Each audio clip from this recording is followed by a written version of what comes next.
Welcome to the CEN Show, a platform where we learn from the world community. I am your host, Rasaki Mascani, and on the panel this evening, we have Capri, we have Sonia Reed, Jocelyn Pinwell, Brother Mashinda, Kibwe, and Professor Amin Ra. This evening, our guest is Nicole Simpson.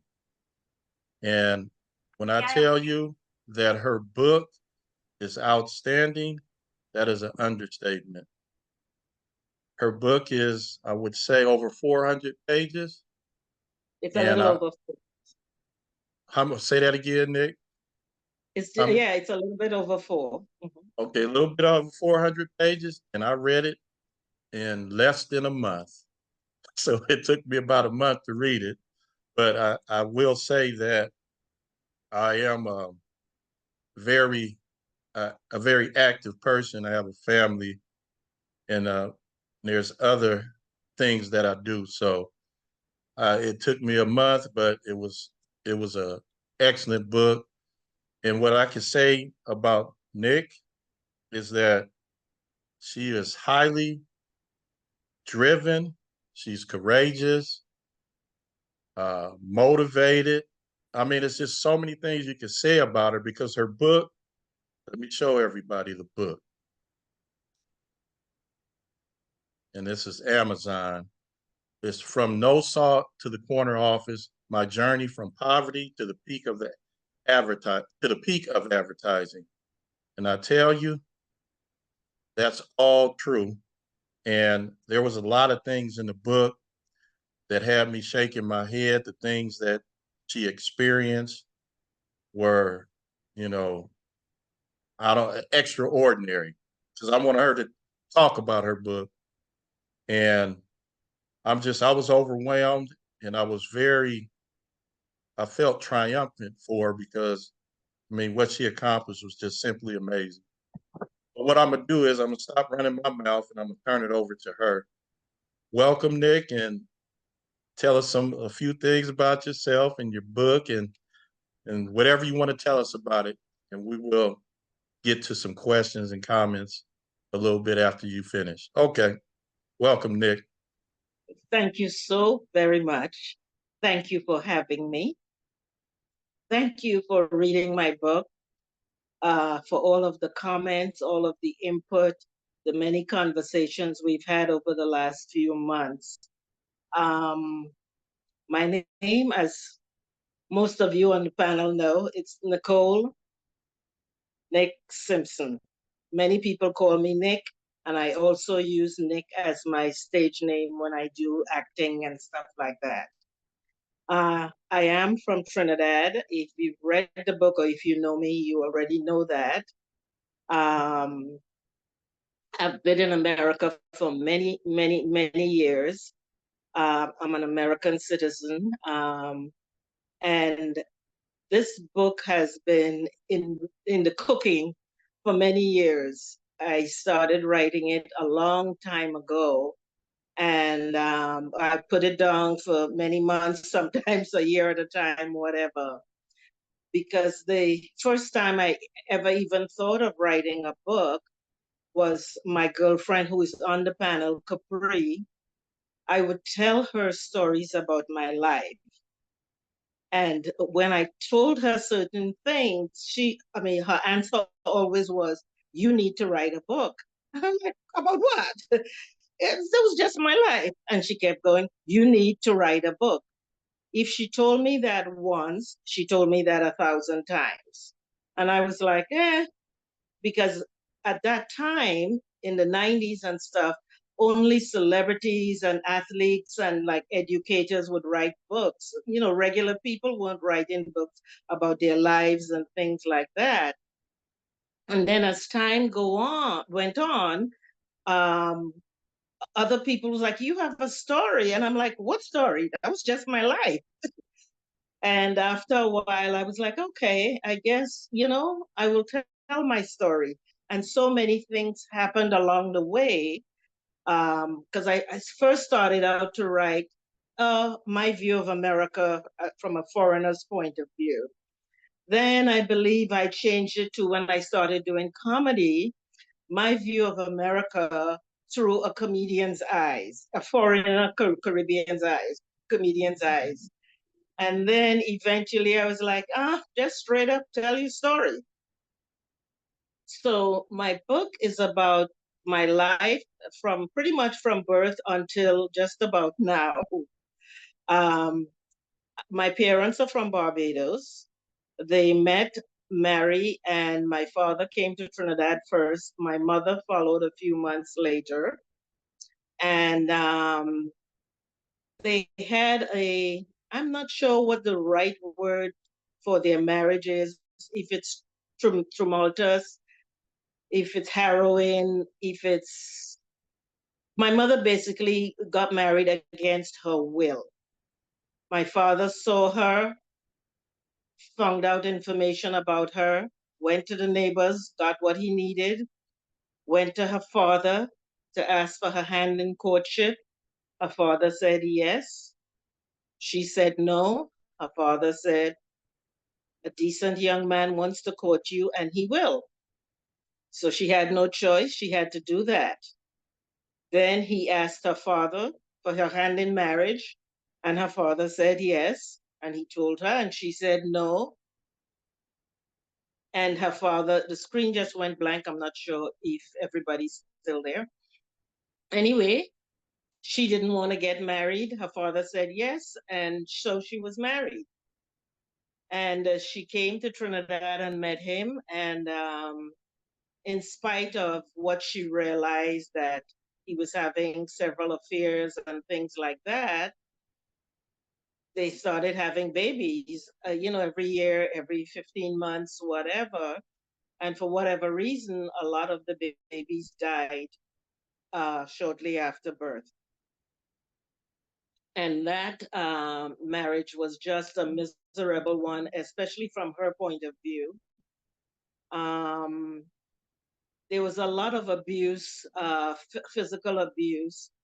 As parents, all they knew how to correct a child is to beat you into submission, beat you until you can't breathe. And the stricter they were and the more they beat you, they thought they were doing a really good job as parents. My father died. I don't remember. It's been so long. I think somewhere between when I was 8 and 10, and life got even more challenging. His abuse was gone, his infidelity was gone, but now there was no money. And my mother really wasn't familiar with the working world and stuff like that. And my mother was the kind of a person, she's been so emotionally beaten down that unless you literally came to her and say, here, do this, she didn't have that aggressive spirit to go do stuff. And I think somewhere in my childhood, I decided that I wanted to be the opposite of that. Um, One of the things that marked my life significantly is we moved in with our uncle, my father's brother, one of his older brothers. And he always abused his girlfriends. He had several different girlfriends, and he always abused them. And I was too young when we moved in. I was 4 years old. And I would wake up the next day and hear them talking about something happened last night and how awful it was and how ashamed they were. But I didn't know why. And when I was 7, I got to stay up a little bit later. And one night, his girlfriends used to cook and bring the dinner over. And they were at the dinner table. And uncle said something on the plate, something didn't taste right, wasn't cooked right. And his girlfriend, Lucy, disagreed.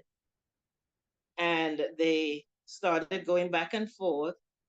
And I remember I didn't know what the word meant, but I knew it wasn't a good word. She said at the top of her lungs, F you. And uncle got up, he stood up, reached across the table, and he slapped her so hard she fell to the ground. And he came around the table and he beat her all the way from the dining room through the living room. And he stopped at his bedroom. He got what we call a cowtail that was soaked and whatever. Anyway, it's like what the policemen used to carry because policemen didn't carry guns at that time in Trinidad. And he beat her and he kicked her because his father always told them that they haven't properly beaten their women unless they beat and kick them, unless they kick them. That if when you kick them, that's when you really do the beating, correctly. And I remember him kicking her and her rolling down the concrete steps at the front of the house. And he kicked her all the way out onto the street. And that left such a mark on me that I made a bunch of decisions at the age of 7. One of them was no man will ever beat me and live.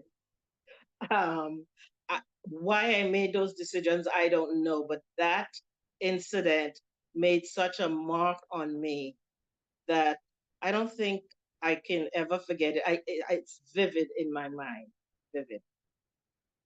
Um, and after my father died, we had tons and tons and tons of hardship because my mother, the little work she got, the money was so limited that we already didn't have a lot when he was alive, but the little we had got to be very, very, very much less. And the reason why the book is named From No Salt, it is the day I discovered that we didn't even have salt. And if you've read the book, you will see I talked about salt was 1 cent per pound. That's less than an American cent. And regardless of how poor you were, you always had salt, but we had none. We had nothing in the pantry, nothing in the cupboard. And my mother didn't know what else to do. She had no money. She had borrowed all the money she could that month. And if she borrowed any more money, by the time she got paid and paid everybody back, there would be no money left. I remember she came home and she was sitting on the steps crying because she knew we were hungry, but we had nothing. And I went in the pantry determined to find something, and there was nothing. And I found in the corner of the cabinet a little brown paper bag that had some leftover flour that somebody had forgotten and pushed in the corner. And it was there so long, it had a ton of weevils in it. And I put a picture of flour with weevils in it in the book for so people can see. It's so like little worms, sort of. And I sifted and sifted and sifted out the worms because I remember when we couldn't afford oatmeal, my mother would make flour porridge. And you mix the paste and you put some water and you let it boil. And she'll put a pinch of salt, some sugar. If we had any milk, she'll put a little milk in it, and that we would drink for breakfast or dinner or whatever. I went to the sugar pan and I threw in and switch it around to get a little bit of sweetness. And then I went to the salt because you really need a little bit of salt in it. And that's when I discovered that somebody had already washed out, either my mother or my sister had already washed out the salt jar. And that's the day I realized we were even poorer than I thought we were. And my mother was always ashamed. She always told us never tell anybody, what was going on in our lives. She would remind us constantly that we are poor things. We're not like other people. Those things aren't for us, they're for other people. I talked about how she'd always pull us and say, make yourself small to make room for everybody else. And she would like ingrain that in us that, this is our destiny. This is where you are, and this is what's supposed to happen to you. And I would fight it. I remember from about 4 years old or so, I would fight it in my head every time she said it because I knew she couldn't see what was going on in my head because it made me feel so bad that I would always fight it. And I think I'm going to pause now and see if anybody has any questions or they want to make any comments. Okay. If you have a question for Nicole right now, you can raise your hand so I can call on you. Okay, Nicole, you could continue. I'm gonna go through the whole panel Okay. so you can continue. Okay. I overheard conversations. They always read the newspaper. They always listened to the news and whatever, and they talked a lot about I think group chat. This is great. Uh, they always talked about, politics. If election was coming, they would talk about whatever was going on in the country and things like that. And because I've asked myself, like when I came to America, I immediately got involved in, what was going on. And I'm like, it's because I heard them always talking about those things, etc. So on Sundays, if a lot of times Uncle was home, and Uncle and my mother, they made a big breakfast, and Uncle would have breakfast with us. Now our father wouldn't eat with us. He said we were too messy, and he always sat on a bench by himself and ate. He ate with us a couple of times, and he's like, I don't want to eat with these children. These children are too messy. Because he declared when we moved in with Uncle, children should be seen and not heard, and he treated us as such. So, but if Uncle is sitting at the table eating with us, then he would join us. So they're talking about politics, this, that, the other, and one thing led to another, and they said, the neighbor's daughter was in trouble. And even though we weren't, educated about sex and pregnancies and stuff like that, whenever you heard the statement that somebody's daughter was in trouble, it meant she was pregnant. So they started to talk about it, and my mother looked around and she said, Oh my God, the children are in here. And she immediately told me to go to the front porch and pick the rice, get out of here. And I noticed she's not making my sister leave. So as I am walking to the front porch, I literally, I swear to you, I mumbled, How come she can stay and I have to leave? I mumbled, How come my sister can stay and I have to leave? Um, I mean, she was much older than me, so I assume that's why, but I still was upset.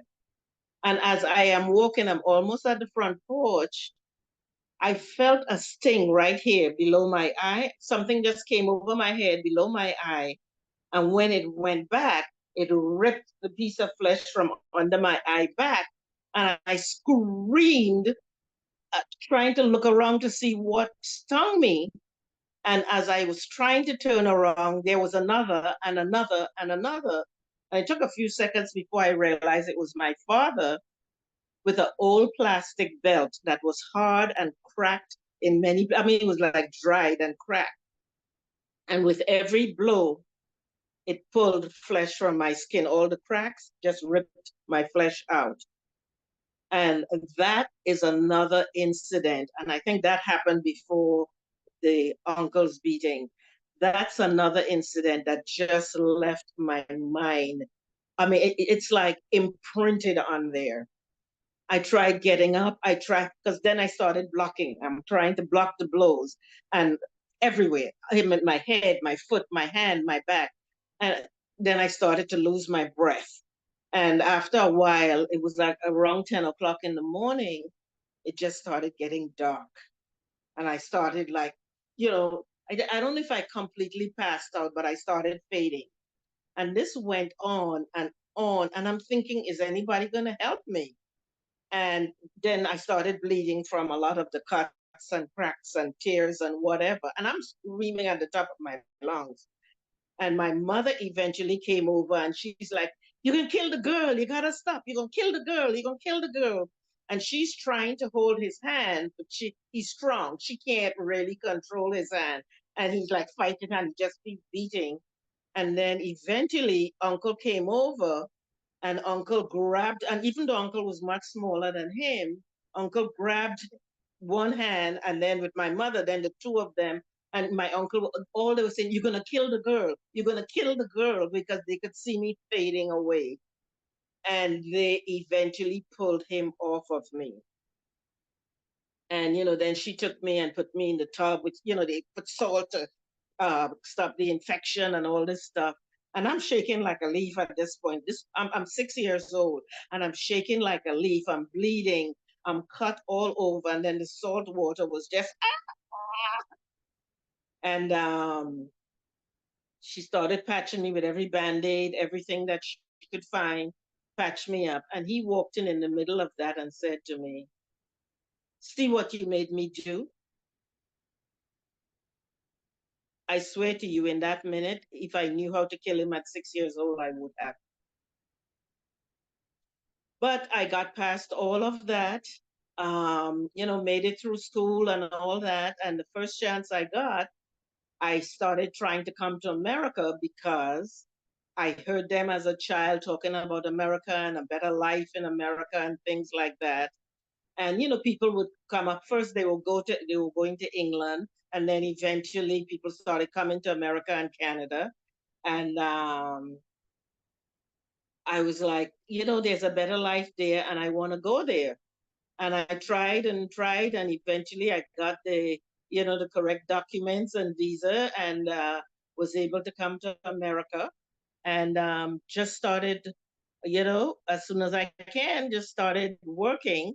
And I went to school at nights for the first few years and worked during the day, and then I got this job at an advertising agency. Didn't really know what advertising was, because at home we had one television channel, and it was black and white, and it cut off at, I think, 10 or 11 o'clock at night.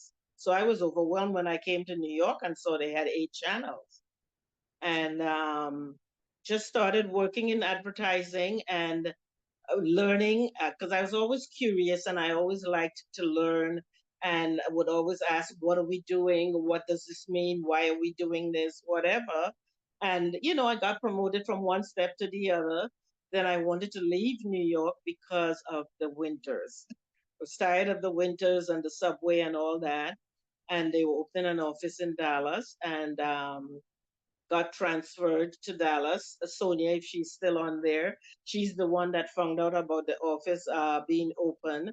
And she's the one that went to the person who was going to be in charge of the Dallas office and said, are you hiring anybody? And she's like, why? She's like, yeah, my girlfriend wants to move. And she literally came to my desk, took me by the hand, because she's like, you want to move to Dallas? You want to move to Dallas? I'm like, why? You have a job for me? You have a job for me? And she literally took me by the hand, walked me into Donna's office, the woman who was in charge of this project. And that's how I got to Dallas. She interviewed me. We talked about a whole lot of things. And she's like, okay. And we both talked to human resources. And within, I think, a couple hours or so, I was switched from the New York payroll to the Dallas payroll. And one of the things Donna promised to me was, I will let you learn anything. I'll teach you anything you want to know. And I remember smiling in my head, thinking, yeah, sure, right. She kept her word. She taught me everything, anything I wanted to learn. She was even pushing me more than I was ready. I mean, she's the one that taught me how to negotiate commercials, radio, TV, even some print and stuff like that. She showed me how to do everything. And then I got all these assignments because we were getting ready to leave, and they realized we didn't have a human resources department. We used to call it personnel back then. And the head of personnel in New York said, you are human resources? No, you're personnel. And I became the office manager. I was her assistant. I was administrative assistant. Um, we did so much because back then they didn't have people. She found the office. She used to fly out to look for real estate. We opened the bank accounts. We did everything and built the office from scratch. And she kept pushing me to become a broadcast negotiator. And I'm like, I don't want to do that. You all work too hard, and you don't smile, and you're always taking work home and stuff. And she's like, no, but it's fun, blah, blah, blah, blah, blah. And I eventually learned how to buy and stuff like that. And then once that happened, I started moving. I moved to Houston. because she left and came to LA. And but then I went back to Dallas because I didn't care for the humidity and the rain in Houston. And she was here in LA. I got hired as a supervisor at another agency in Dallas, and things were quite miserable there. And she kept saying, "Don't you want to come to LA?" And I'm like, "No, no more big cities, no more big taxes, no more traffic. I'm done. No more." Because at that point, the freeways were wide open in Dallas. There's no state taxes. And coming from New York, where you had city and state taxes, um, but they say you make changes when the pain is more than the pleasure. The pain was more than the pleasure. And one day when she asked, "Do you want to come to LA?" I said, "Yes." And within 48 hours, a job opened up in LA. It was like a miracle. And in like 3 weeks, I was here, and I've been here for quite some time now. And, in the ad business, you change agencies, a lot of times jobs open up. And then when the Infinity car line moved to LA, they opened up an agency, and I was hired as the broadcast director there. And I talk about it in the book. I think I started in May, and that December, Kurt made me vice president. But then a few years later, they lost the account and the agency closed. And had a tough time, I think, for a year and a half or so because everybody was downsizing. And then I got hired by the last advertising agency I worked with, where those people were so good, Dave and Sandy and the human resources director. Again, that's another set of people that are engraved in my mind. They had a lot of problems. They're like, if you can fix it, go. And they gave me the authority, the money, the tools, whatever I needed to fix the department and do that. And again, within 5 months, they promoted me to senior vice president. I am going to pause here again and let somebody else say something. Okay. Well, this is it's very interesting how you moved up like you did. And but when you read that book, you have so many other things that you talked about. I want to go to Sonia Reed because you mentioned her. Sonia, Yep. can you unmute?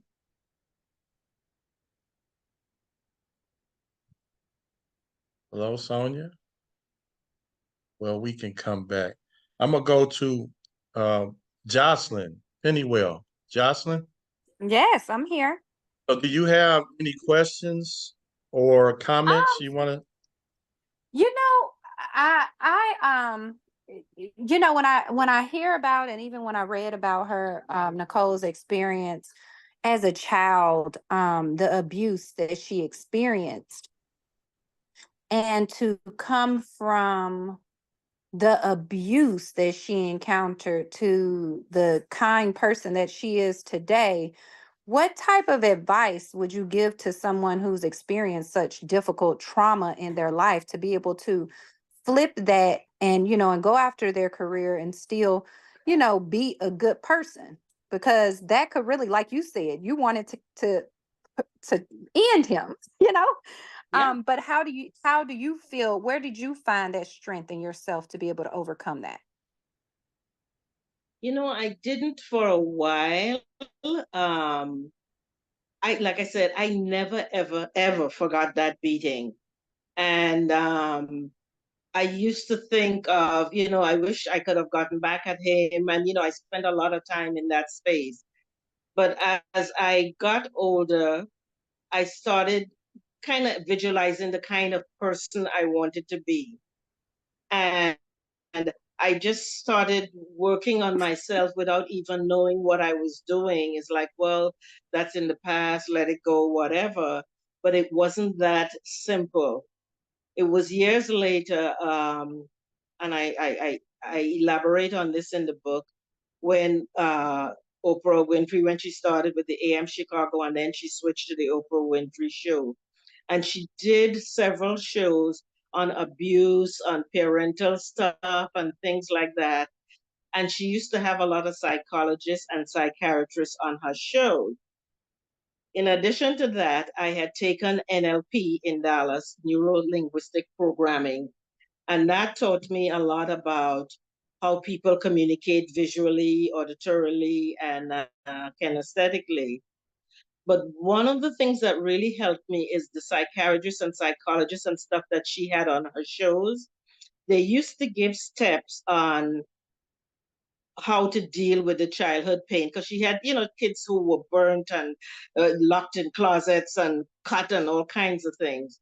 And they gave you steps about writing out your feelings.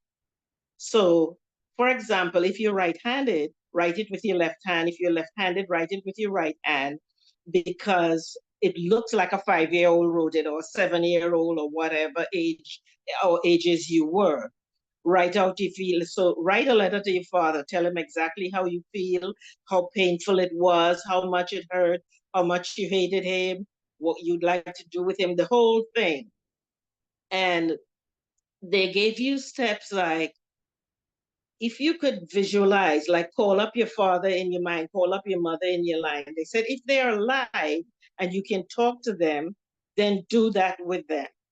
But even when people are alive, some parents you can't talk to, you couldn't tell them, because I've tried talking to my mother when she was still alive and she was having none of it.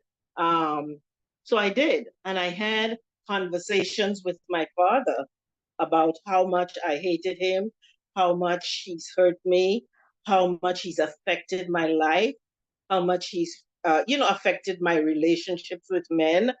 I did a lot of work, a lot of work, a lot of tears. And then they're like, you have to release and let go. Surround him with white light, release and let go. And it might sound like mumbo jumbo to some people, but I did the steps.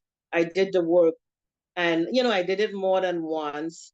And I did the same with my mother because, when I tried to talk to her, she didn't want to hear anything. Because all she'd say, I did my best, and you're trying to say I didn't. I'm like, I'm not saying you didn't do your best. This is what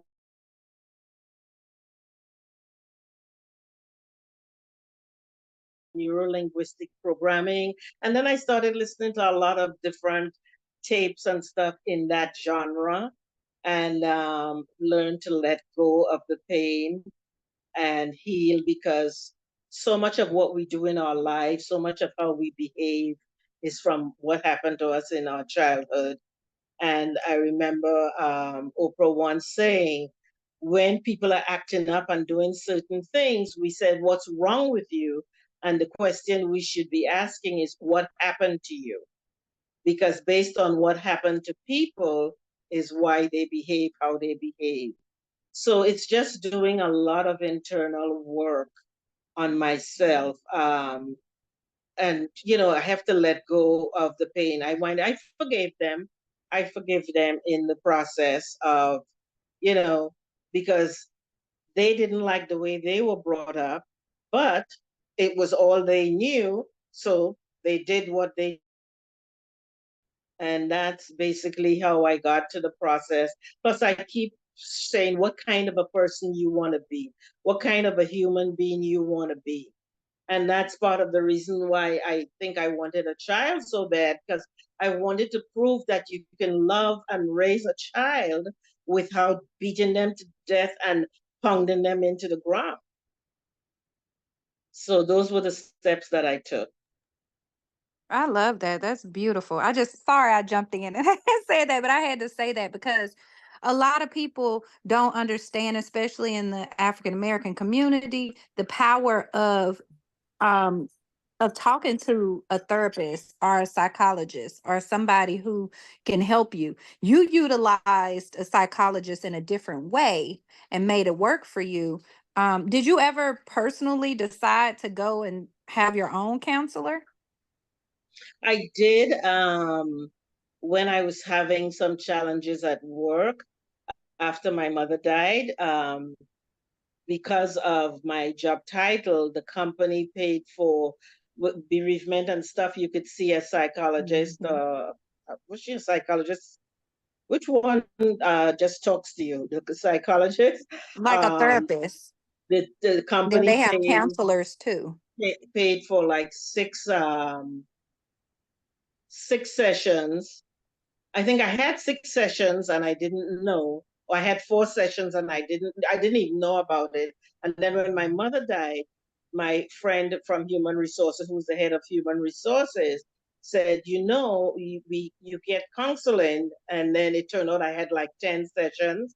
And I went and between the stuff that was going on at work and the stuff with my parents, I winded up, telling her my stories and stuff like that. And, she helped me. But I had already done a lot of that process from the people that Oprah had, the medical people that Oprah had on her show. Mm. Yes. Oh, it helps because a lot of times we just bury the pain. We just push it down. We push it down. And we're like, okay, that was in the past. I'm moving on. But it seeps up. And a lot of what we do and how we behave is because of those things that happened. Absolutely. Absolutely. Some of it you just can't sweep under the rug. You need to face it head Mhm. on. Well, thank you for that because a All lot of right. people, I think it's good that people will be able to hear that it's okay to seek help in some kind of way. Yes. And that's what I think is very beautiful in this situation, especially when you were a child, because as a child going through that trauma and feeling like no one could help or that you couldn't seek that. And now as an adult to step out and say, you know what, I can seek help and it's okay. Okay, I appreciate that, Jocelyn. That's excellent. Excellent question. Carol. Hi, Carol. How you doing? Can you unmute? Hey there. Hi, I saw that Hello. you were doing Hey, a lot of, Nicole. seemed like you was doing a lot of agreement. I Yeah, saw you Joan. there. Joan is here with me too, Nicole. Hi. Um, All Okay, right. so Carol, yeah, do you have a question or you comment? well, as she spoke, I could think back to my childhood, on a few things that happened to me, but I did not know these things happened to you, Nicole, until I read your book. And I was very shocked, especially the Me Too section. But I remember helping you move out of your condo, Mm-hmm. and there were some resident there, two, a man and a woman, Mm-hmm. who was upset with you about filling up the garbage bin. Yeah. Uh-huh. Carol and Mark. And I mean, they was trying to give you a hard time, and you were already going through a hard, devastating time because you had to move out. Mm-hmm. And I remember you just looking at them and staring at them and didn't say a word. Mm-hmm. And if I was in that same situation, I probably would have given them some lip, and I didn't jump to rescue you, but I allowed you to be who you were, and you said nothing because you were on a mission. We were on a mission. We had to get out of that Mm-hmm. condo and insert what, maybe 24 42 hours.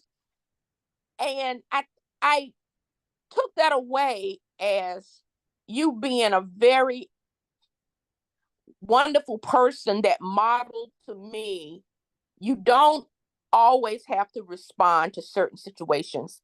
And I've taken that away from that experience with you. Um, and I've used that. I use it now, but it took me a long time to get to where you were that day. Do you remember that? Yeah, oh, I remember it clearly. See, those are two people that I wanted to get even with. And I sat down and I closed my eyes and I visualized and I'm like, I forgive you, you forgive me. And I let them out my life because there's so many things that was going on at that time. And if you don't know what she's referring to, it's when I lost my house. Actually, this November will be 10 years. I lost my townhouse, and it was in foreclosure, and I had to get out. And, there were things that I had to get rid of, and they were mad that the garbage was filled, and now we need another garbage pickup. And they were mean and they were nasty. This was a small building. It was only 5 townhouses. Um, I paid more for mine than they paid for theirs.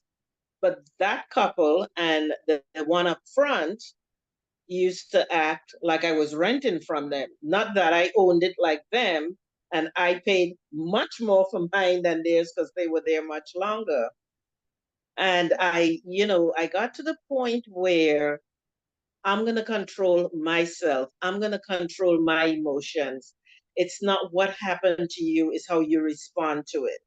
Because we could have had a brawl. Because if I had gone at her, she would have come back at me. Mark would have come down and joined in, and it would have turned into a whole hula balloon. I had enough going on to fill up those storage bin things to the ceiling, and like you said, get the stuff out. And I learned a lot of that from my NLP classes, from some other kinds of classes like that I took.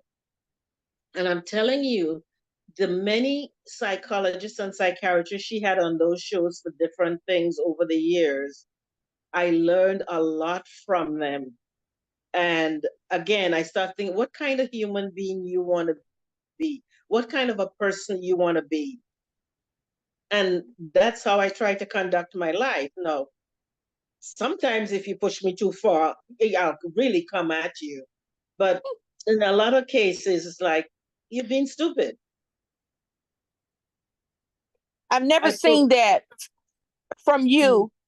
You've always been, as your other friend was mentioning, you're a very wonderful, sweet, humble person. That means you have to write another book, because after No Salt to Limousines, we need to also read When You Lost Your Everything. mhm, That's your second book. okay, So there's got to be a sequel. okay. All right. Well, I want to get Professor Ra to chime in. Professor Ra, you're on mute.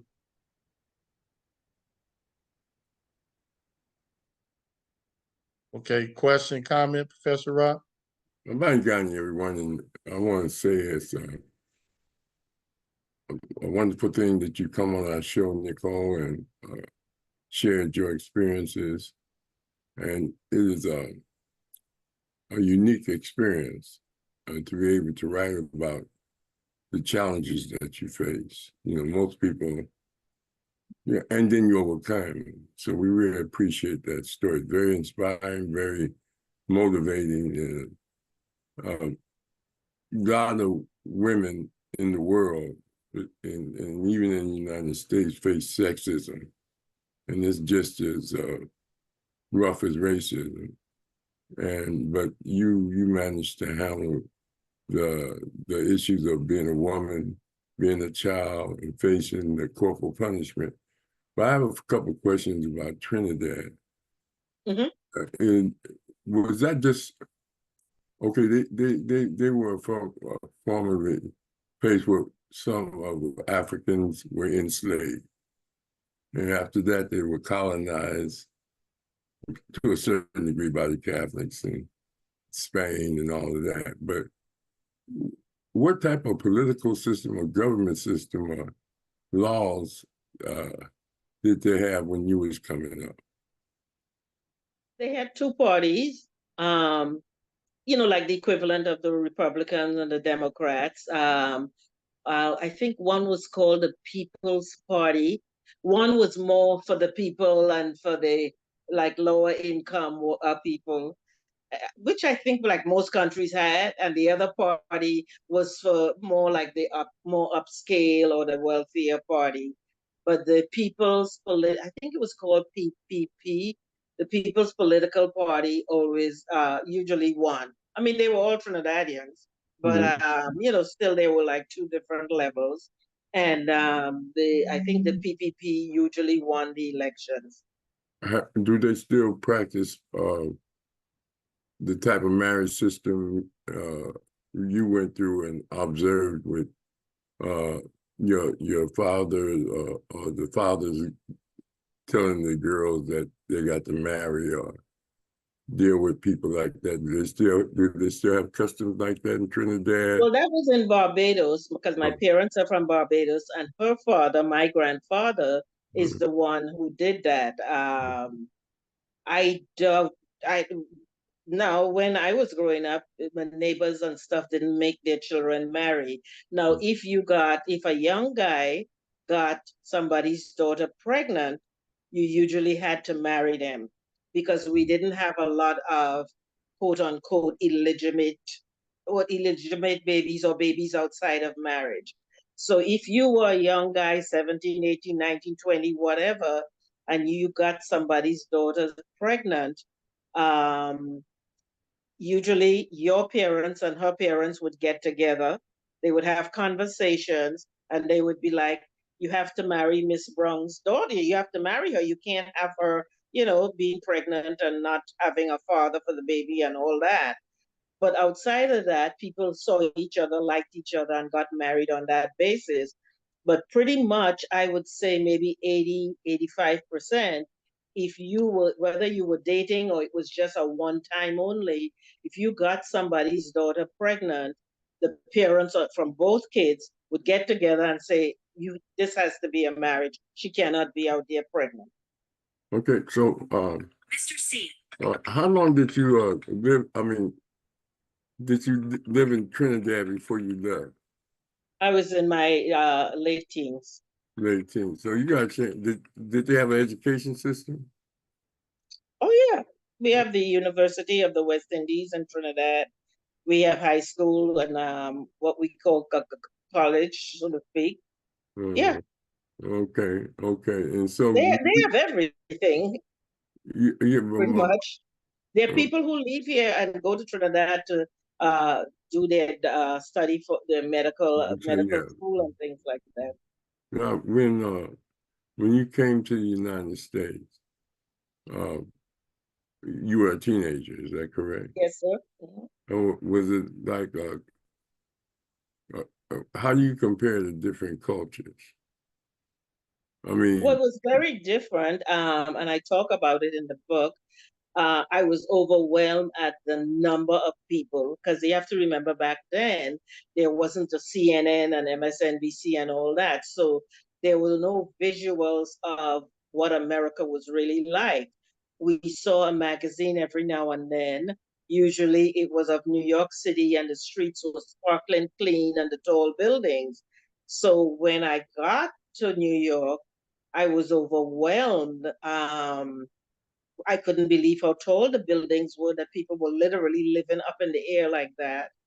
I couldn't believe the traffic, the cars. I think my favorite statement is the cars were too big, the streets were too wide, you drove on the wrong side of the street, the food tasted different. Even though you spoke English, you called so many things different names than we did.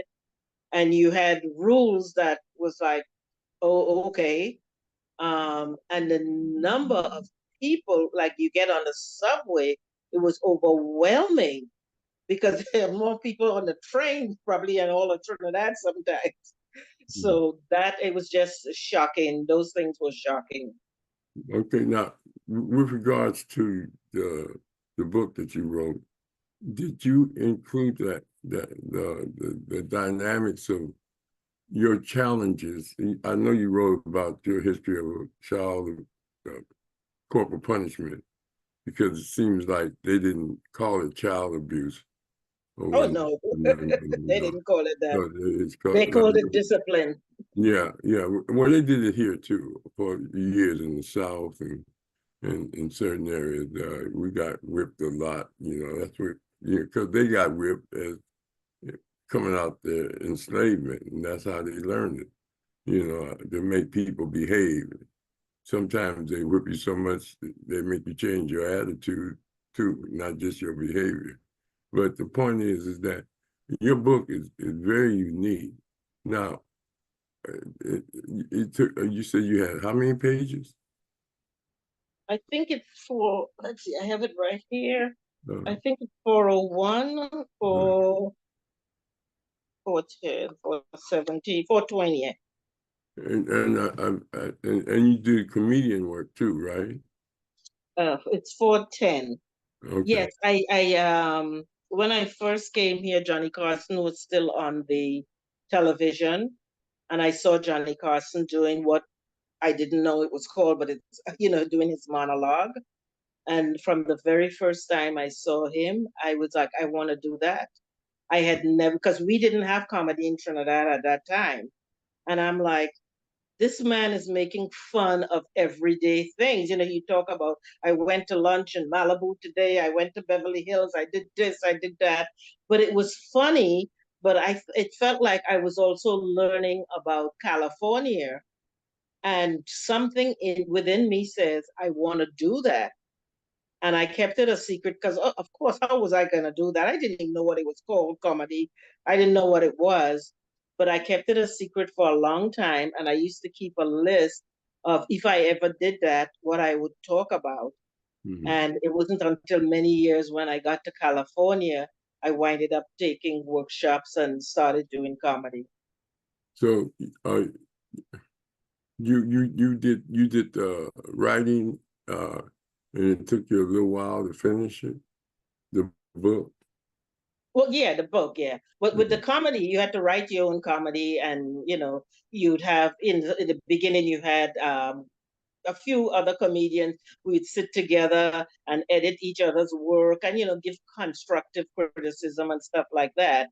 But the book, um, I started, like I said, I started writing different genres of it, and I think it was about, I don't know, it literally just this really took me about 18 months if I put all the pieces together, but the different attempts that I did was over many years. Okay, well, that's good. I want to congratulate you for putting that biography together and wish you well, and hope that some publishers or either some screenwriters maybe even make a play or movie out of it.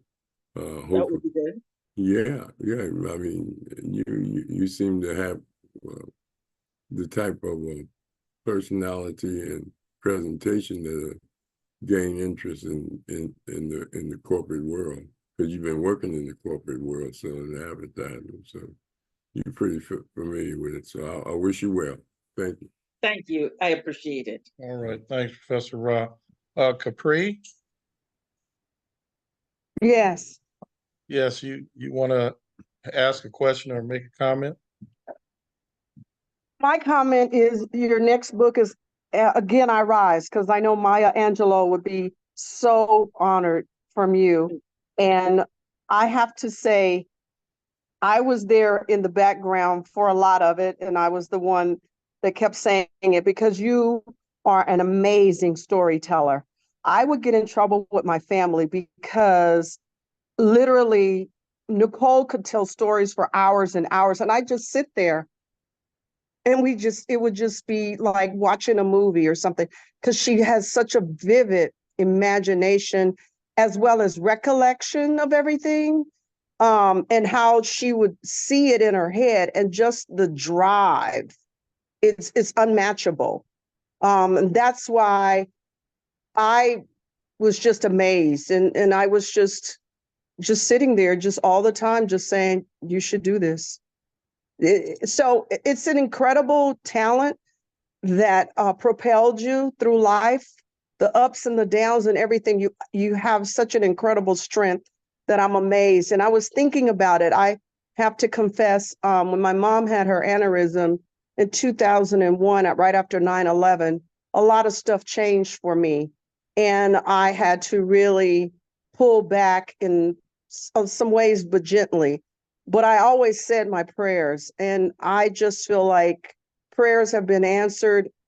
Whether, we always think of success, what is success and what isn't, and the success is you're still here, you're still there, you're still fighting, you still look the same, you look great, from just everything that you've gone through. So I just applaud you to not give up ever on yourself, because you haven't. It's not in you. And just know that somebody is cheering you on. Thank you so much, my friend. I love you. Excellent, Capri. Thank you. Colleen, do you want to unmute? Oh, I guess Colleen. Brother Machinda? Yeah, good evening. I think everybody had pretty much covered some of the things I was gonna say or make a statement on, but you know, I'd be remiss if I didn't thank the guest, Miss Nick, for showing up tonight and sharing such a harrowing experience that it is, and the amazing battle that she's been through in life and where she's come and where she's at today. I mean, being able to stand and sit right now and tell us this story and tell us about her book, to make it to this point in life after all of that, that is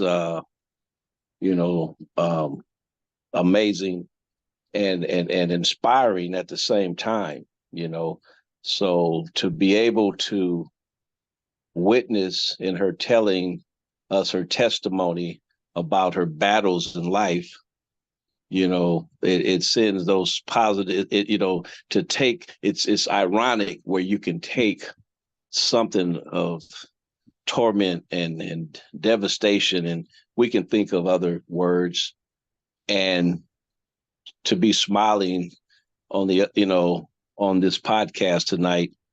That's just, I don't know. It's like I say, it's something that,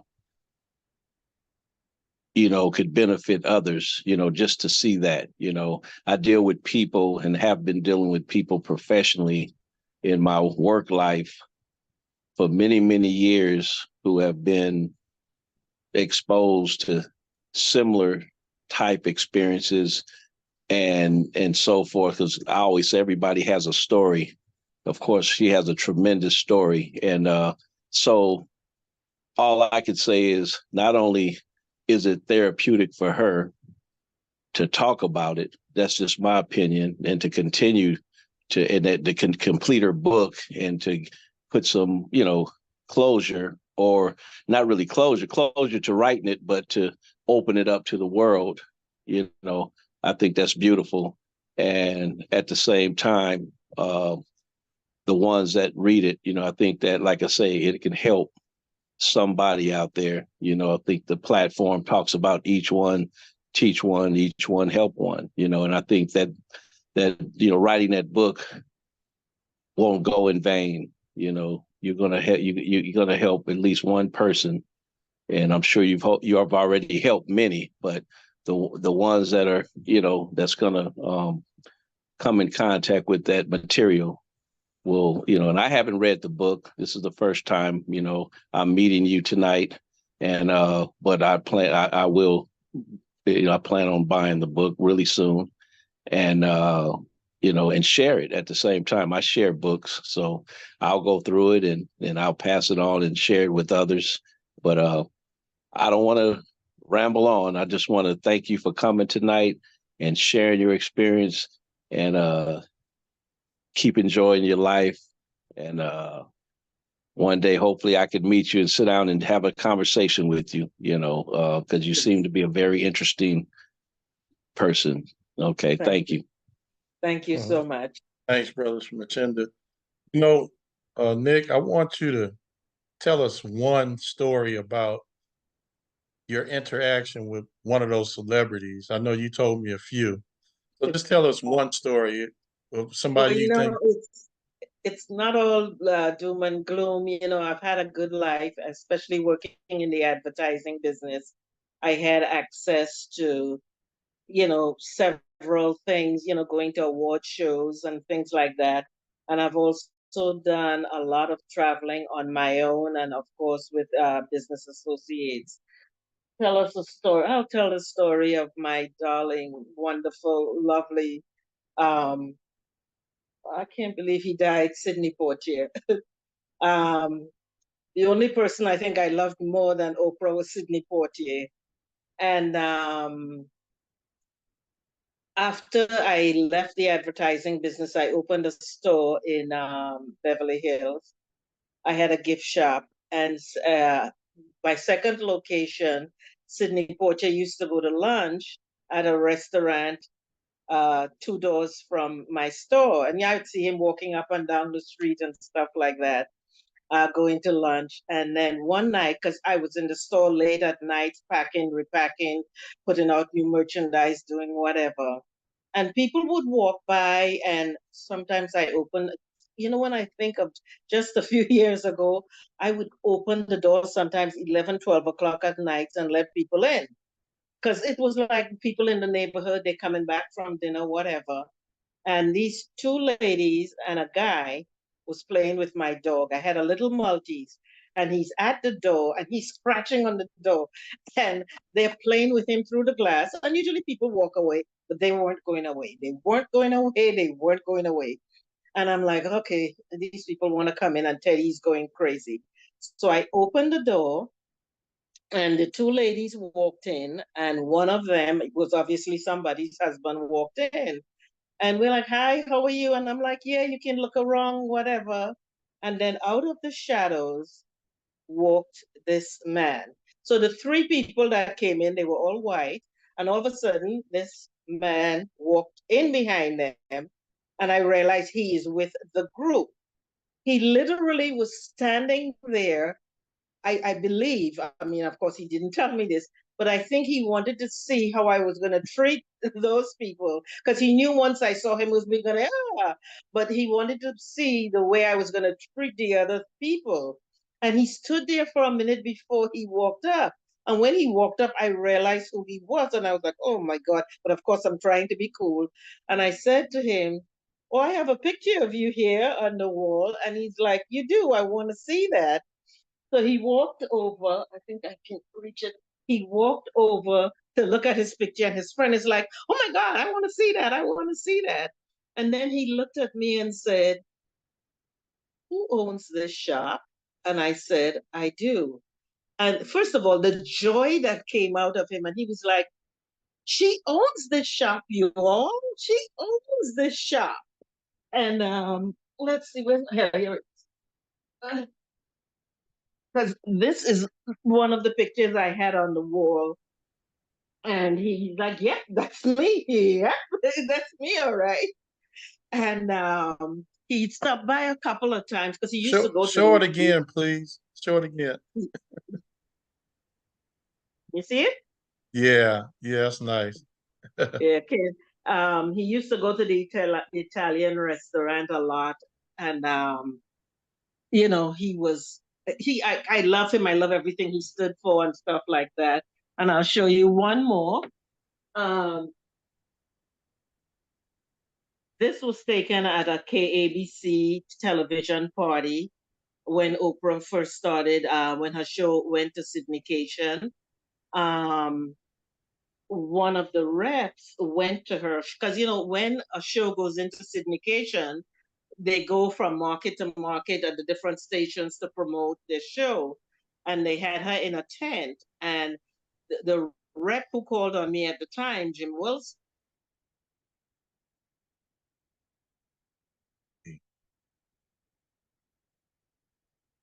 really love you. Can she get a picture with you? She obviously said yes. He ran into the party and grabbed me and said, I need you to come with me. I need you to come with me. I have something to show you. And we walked in the tent. And I remember it was Oprah and somebody was, and I remember like, and we took the picture. I really wanted to talk to her, but I was so afraid that if she didn't want to talk to me or if she was cold or something like that, you know how it changes how you really feel about somebody when they did that. So we just said, hi, how are you? And she's like, sure, we can have the picture. And then I was like, thank you so much. Nice to see you. I don't know if I mumbled, I love your show. I can't remember if I did or not, but I floated back to the party. And those are a couple of my experiences. But I've met a lot of people over the years. I don't know where I have the picture. The first one I met in Dallas was Henry Fonda. I had no idea who he was. And there was a play in LA, and then there was an after, not LA, in Dallas, and there was an after party. And I didn't even understand what he was asking me at the time. I was the only Black person in the party. And they were like taking pictures with people. And my boss is like, "You want to take a picture with him? Take a picture with him." And I'm thinking, why would I want to take a picture with this old man? I don't know him. But they're like, "No, take a picture with him." I had no idea he was the Henry Fonda. I took a picture with him, and in the picture, which I don't know where it is right now, I don't see it. You will see he's turned towards me and he's asking me, he said, "How did you get in here?" I said to him, "I was invited." But I didn't even think at the time that he was referencing that I was the only Black person in the room until a couple of the waiters talked to me and said, "How did you get to this party? You're the only person here." And I'm like, "Why is everybody making such a big deal? I work with these people. We are all invited to the party. Why is everybody so surprised I'm in here?" And then one of the waiters explained to me why it was such a big deal. But I've had a good life. I've seen a lot of the world. I've experienced, and I really miss traveling and can't wait to get back to it. Seeing other people's cultures and the way they think, the way they live, and how the rest of the world operates. It's just a beautiful thing. And I've also had some really good bosses that, like I said, they promoted me without asking. They gave me raises without asking. They valued my opinion and my work and my input. And I have had a lot of support from friends. I have a chapter, the last chapter of my book. Well, it's not the last chapter, but towards the end, there's a lot of appreciation and thanks for the people who have supported me over the years, and especially after I lost my home and everything that I had, basically. Um, I've had a lot of support from a lot of people, and a lot of them are on this call right now. And I'm really thankful and grateful for the support and the love I've received. Because, I have no family. My mother's dead. My sister died before her, and my father died when I was a child. In spite of all the hundreds of cousins I probably have, I don't know where any of them are or anything like that. So friends are basically my support.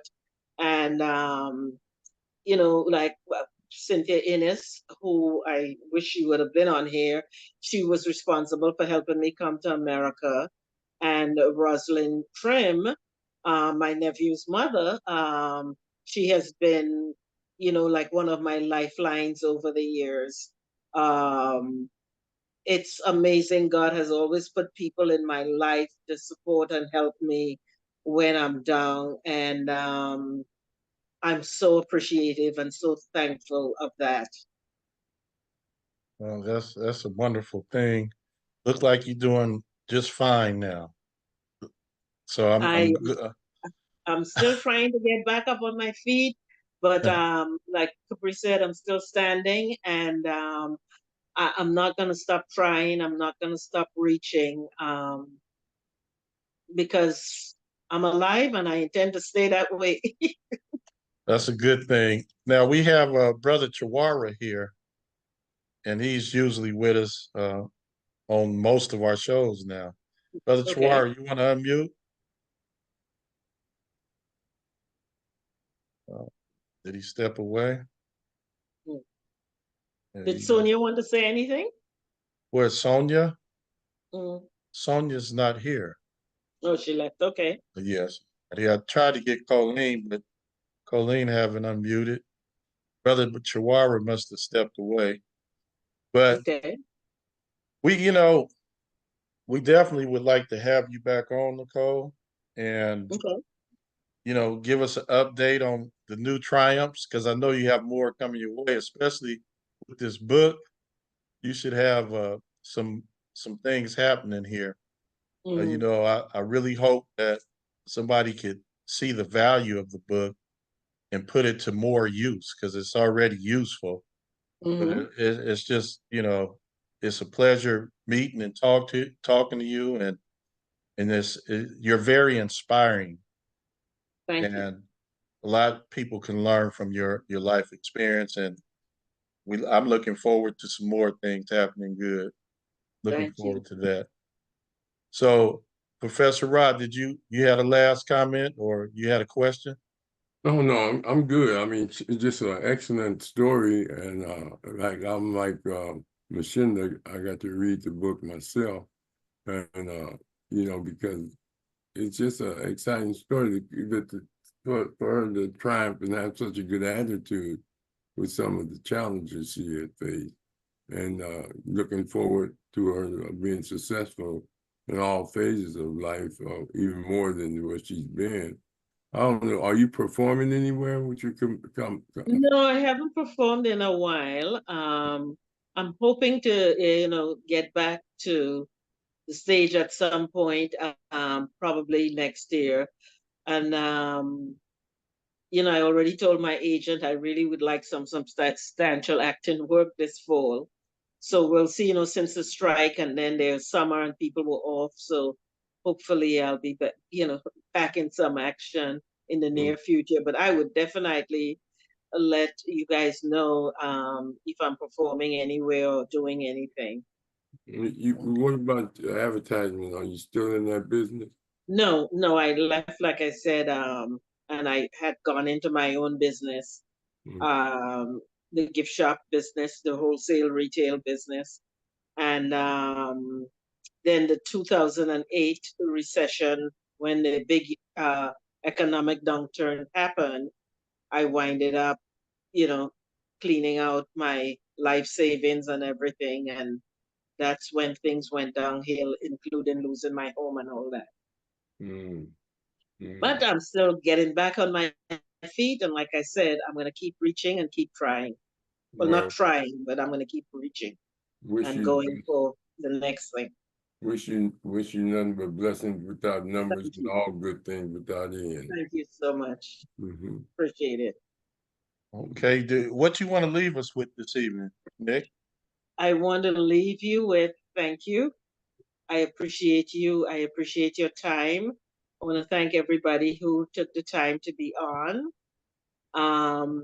I thank you for all the input you have given me and the conversations we had, the experiences that we shared.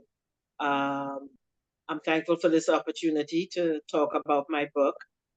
And like I said, if I'm doing any acting gigs or any comedy or anything, if I get any, I'm looking for more exposure. I'm trying to get on the Tamron Hall show and some others.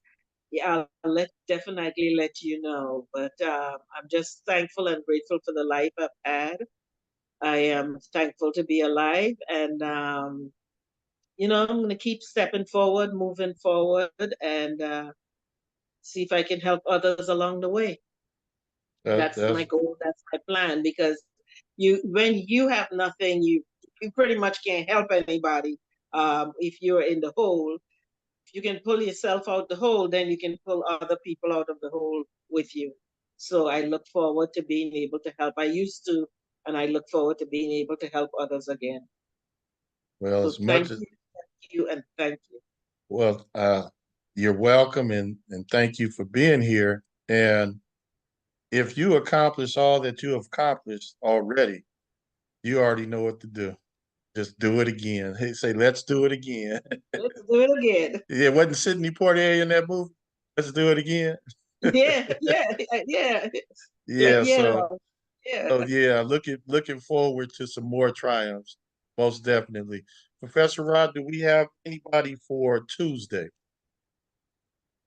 Not right now. I'm trying to get Spencer Haywood and Ashwa Kwesi, but Okay. now we just have a community forum on what's going on in politics and the world. Okay. Trinidad just had a political position of, I can't remember, they joined in and they were stopping some people from doing something or working with something. I'll get it next time. Because, you know, and it was very positive. You know, well, I can't remember. You know, Okay, so hopefully you can get Spencer. I really want to see that brother. all Spencer right. Haywood. Yeah, that's big time. Yeah. Professor Ra has Conscious Corner on Tuesday, and of course we have the CEN show on Wednesday, and we're on weekly. If anybody's interested in taking part like you did this evening, you are welcome to come. If you want to come and share your story or some information that's pertinent, you think, contact us. Nicole has the number. Get in contact with me, and we will get you on with us. And you can also visit anytime because we're here and it's open to the public. So next week, I have Asa Allah coming back out of Atlanta, and he's a food nutritional researcher, and he does other things too. He does a lot of different things, but I've been knowing him for years, and the topic, this is his third visit. The topic is till death, do your part.